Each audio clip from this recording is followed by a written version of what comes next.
Olá, senhores.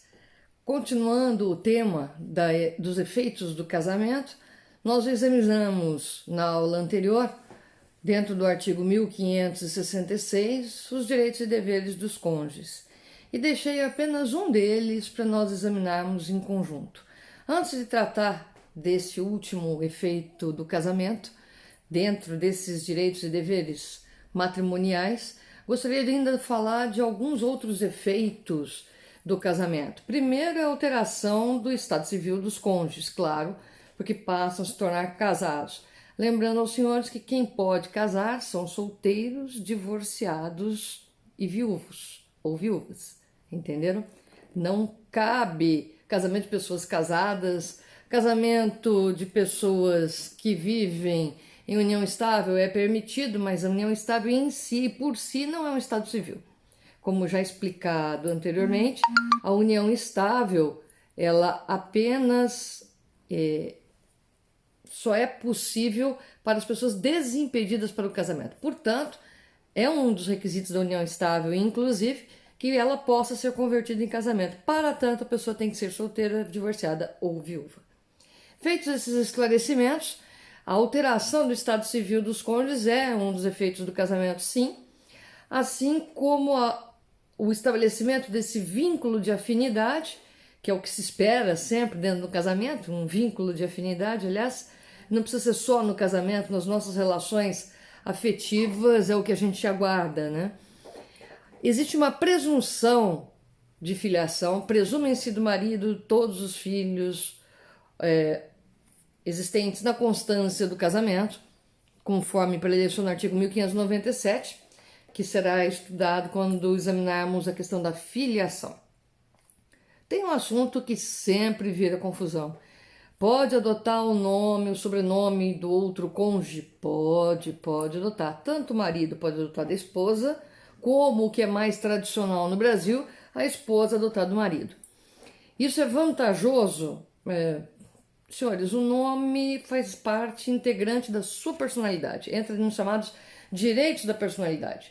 Uma vez que você incorpora o nome de outrem ao seu, passa a ser efetivamente o seu nome, né? Fica muito complicado imaginarmos que alguém que se case tardiamente, já tendo uma série de compromissos na vida, venha alterar o nome, tendo aí que fazer alteração de tudo o que já fora feito, ou andar com a comprovação.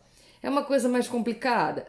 Existe uma questão moral, existe aquela ideia de prova de amor. Olha, se está precisando de prova de amor, nem casa, né? Melhor sugestão que eu dou.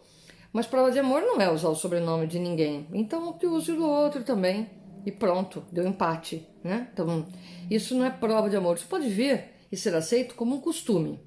Como um costume, eu acredito que efetivamente isto ocorra e aí não temos muito o que falar. É um costume brasileiro? Sim. E para suprimir o nome, já no divórcio faz automaticamente? Não tem nada automático no direito, você tem que fazer o pedido formal, né? Mas também oportunamente falaremos disso. Mas apenas para registrar, hoje já não é mais tão comum assim, não é automático que você adote o nome do seu cônjuge, da sua cônjuge. Cada um veio de um pai e uma mãe, permaneça com o de dois pais ou de duas mães, permaneça com o seu sobrenome e a sua vinculação normal, né? Porque afinal de contas, isso é uma indicação de origem, não é de uma indicação de procedência apenas, né? Então, não é prova de amor e não é isso que estabelece a constituição da família. Sei que tem muita gente que acredita nisso e não estou aqui para contestar ninguém, só para esclarecer. Se falar, Maria Helena, você acha que seria interessante adotar um nome? Para quê? Né? Fica com o seu, ele fica com o dele, ou ela fica com o dele, não sei com quem está se casando. E assim vocês minimizam problemas, mudanças de documento, alteração em escritura, averbação para lá e para cá. Facilitaria a vida se tivéssemos um pouco mais de maturidade e não achássemos que o uso do nome é que acarretaria, ou do sobrenome, é que acarreta a comprovação de uma sociedade conjugal. Não é isso de fato. Existe também a responsabilidade pelos encargos da família. Ora, no código anterior, no Código Bevilacqua, havia a distinção entre deveres e direitos do marido e da esposa, da mulher. Esses direitos e deveres eram muito interessantes porque eles colocavam, quer dizer, interessantes apenas como argumento histórico, né? Eles colocavam como encargo do marido, ou como dever do marido, prover materialmente o lar conjugal. Então o dever de prover o lar é do homem e o dever da direção moral do lar é da mulher. As coisas mudaram, mas a maioria das mulheres ainda continua indo nas reuniões das escolas e muitos ficam felizes quando o homem consegue prover o lar. Então ainda existe isso na cultura. Senhores, as normas podem mudar, mas elas não alteram a cultura popular. Isso requer um pouco mais de empenho, de conhecimento, de estruturação, de tempo. E nem sempre as mudanças indicativas são aquelas que permanecerão. Então, fica aí essa reflexão, porque efetivamente aqui em São Paulo ainda temos uma sociedade extremamente patriarcal, onde se vê muito aí as funções dos encargos de marido e mulher, mas na verdade isso daí teve uma mudança com a saída da mulher para o mercado de trabalho, que ocorreu com o Estatuto da Mulher Casada em 1962, que tirou o status de relativamente incapaz da mulher casada, e aí dependia da outorga marital a possibilidade dela comercializar. Depois disso, ela acabou ficando mais fácil e hoje é praticamente um pré-requisito. Os dois precisam trabalhar para conseguir dar conta dos encargos da família, né? Mas os senhores vão encontrar diversas formas de ajuste dentro do casamento, né? Então, como cada um faz nos seus lares, vocês só vão saber se trabalharem nessa área. E mesmo assim, muito raramente. Por quê? Porque tem famílias que resolvem colocar todos os valores numa conta conjunta. Tem famílias que dividem as obrigações, esses encargos são seus, esses daqui são meus. E boa parte das famílias ainda funciona da maneira seguinte: o dinheiro que provém do marido é para as despesas básicas. O que provém da esposa é para as despesas suplementares, que vai desde merenda escolar até compra de presente, viagem, aplicação, né? Então despesas extras ficariam por conta dela. Muita gente ainda opera desta forma, né? Mas esses são ajustes de casal. De novo, volto à indagação que eu fiz no vídeo anterior. Até onde o Estado deve regular? No meu modo de entender, aqui já exorbitou. Senhores, existe ainda não quando diz que é encargo dos dois, é encargo dos dois cuidar da família. É responsabilidade dos dois os encargos provenientes da manutenção de uma família. E aí vem o último inciso, que na verdade é o penúltimo inciso do artigo 1566, que era o que eu queria falar com os senhores, que está aí. São deveres de ambos os cônjuges o sustento, guarda e educação dos filhos. Então, o artigo 1566, inciso 4, determina ser obrigação de ambos os cônjuges, porque hoje a direção da sociedade conjugal ela é comum.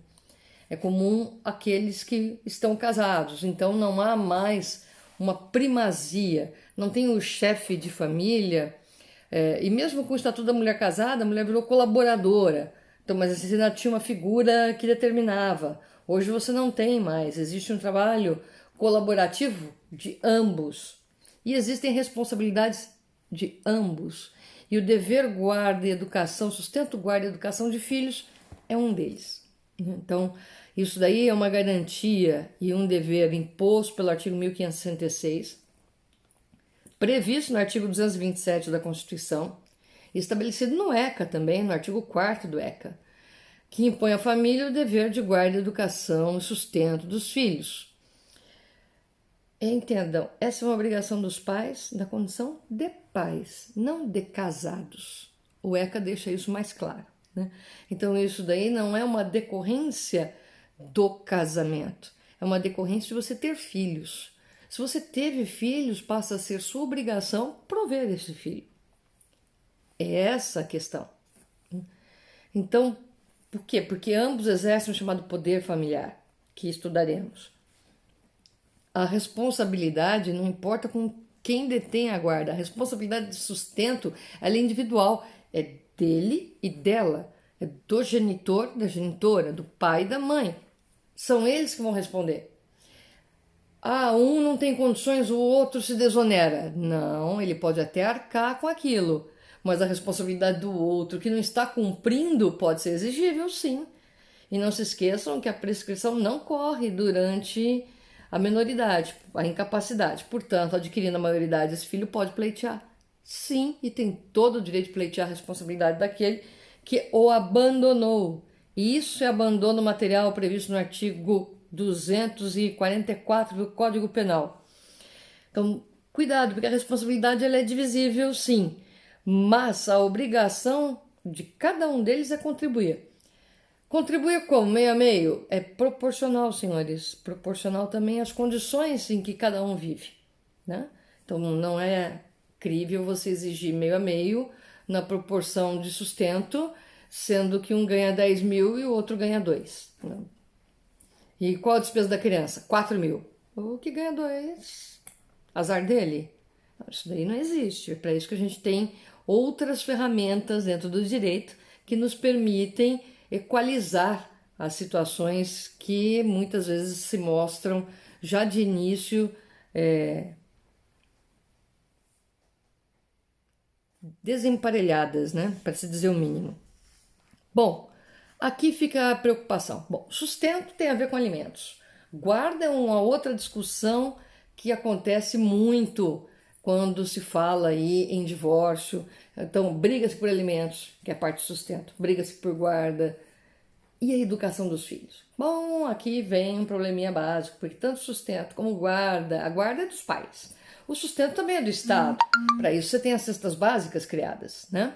Então, você tem já uma série de incentivos, tanto trabalhistas quanto sociais, para permitir aí algum tipo de auxílio a essas crianças. Tem aí até o Bolsa Família nesse sentido.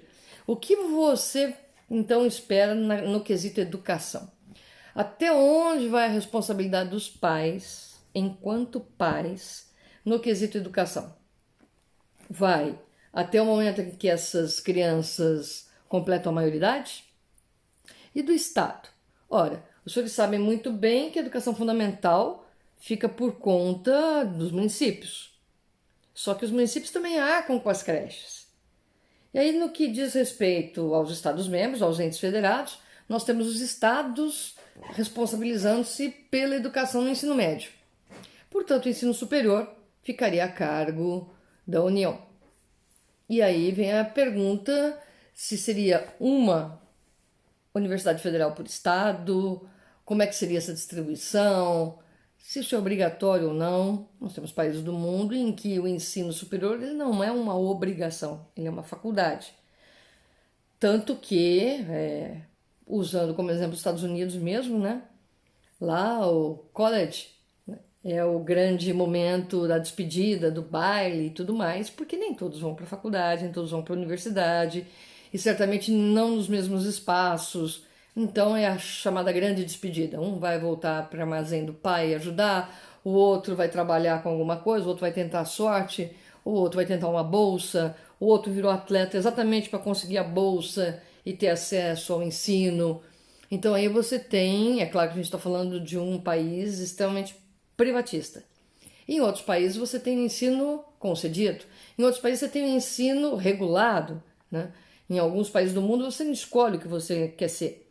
As suas notas vão determinar as possibilidades e os gargalos de emprego que você terá, né? E aquilo que você vai poder fazer na universidade.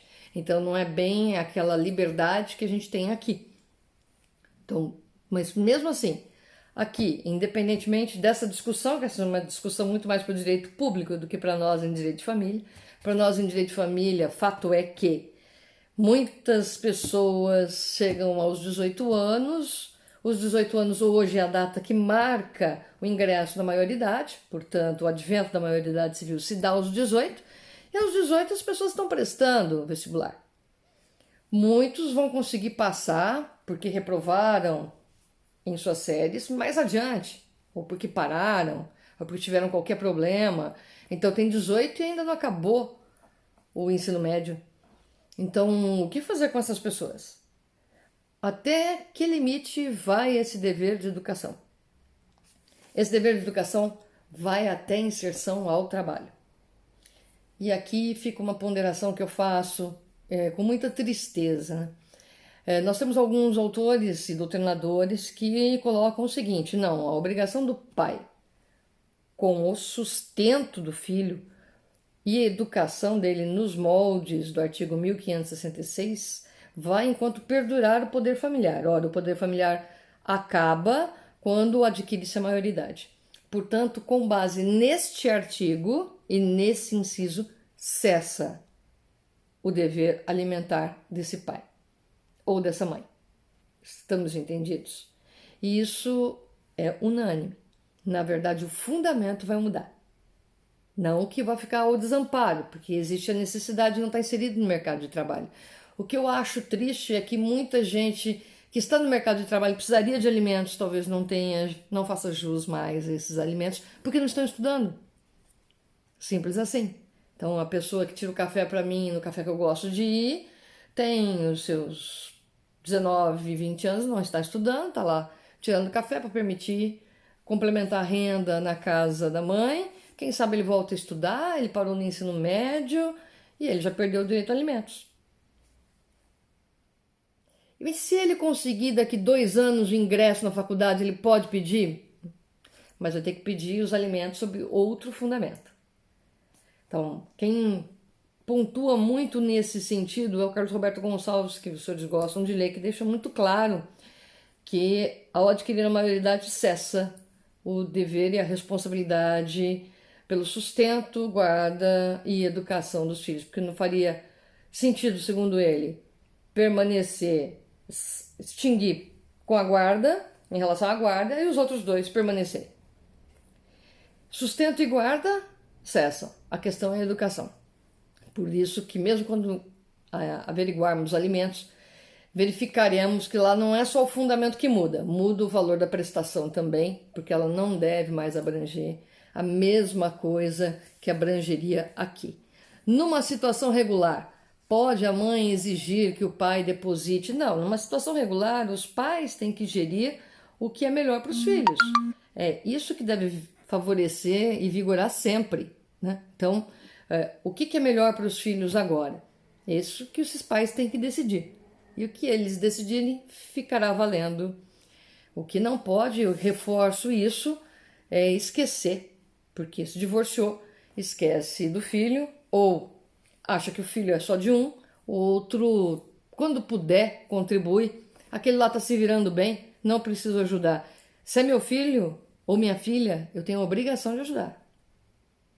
Eu ajudei a colocar no mundo, então eu tenho que cuidar. Não é só colocar no mundo. Senão aí configura o abandono material. O abandono material não existe à toa.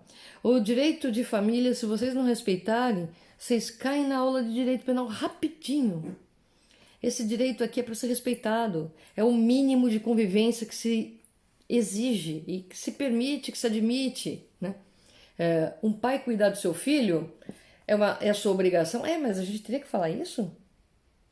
Teria que escrever?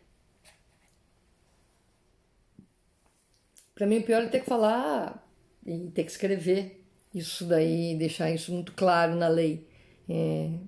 Isso nos dá a impressão de que está faltando muita coisa. Veja que o ECA, que é o Estatuto da Criança e dos Aborrecentes, também falou no mesmo sentido.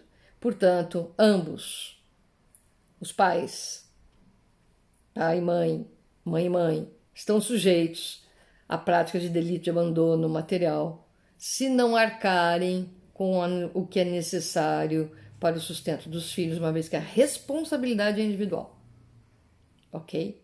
Mas a criança está cuidada. A criança está cuidada. Mas você foi um irresponsável da mesma forma se não se desdobrou e exerceu a sua função.